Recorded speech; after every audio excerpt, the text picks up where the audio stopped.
testing this rain jacket kung talaga bang waterproof siya o hindi. Nagpunta ako sa isang second shop store dito sa Japan para maghanap ng isang rain jacket para magamit ko sa mga susunod ko pang adventure. Pagkabili ko ay sakto dahil umuulan kaya tinesting ko na siya.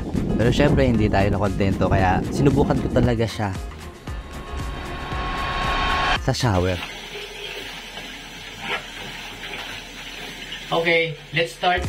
I-test natin kung waterproof ba talaga to kasi may nakita ko ditong tatak sa loob na waterproof pero sabi sa store na nabilan ko hindi daw siya waterproof. So, tingnan natin. 5 minutes. Tara, let's start. Timer natin. Time start now.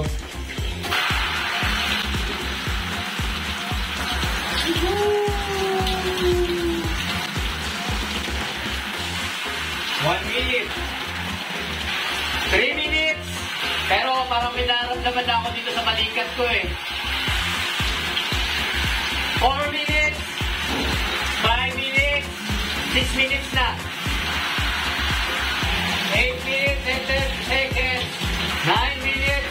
7, 6, 5, 4, 3, 2, 1. Okay, time's up. 10 minutes na to water test.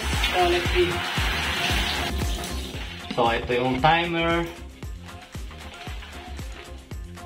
Let's see the result after 10 minutes of water testing.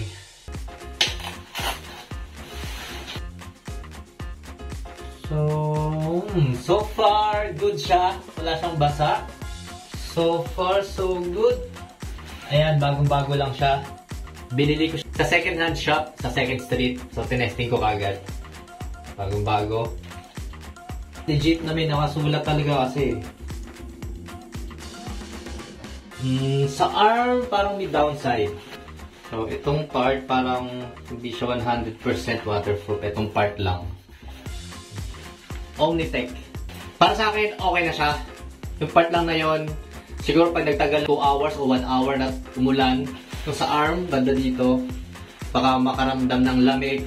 Pero para sa akin, waterproof siya. So, okay siya.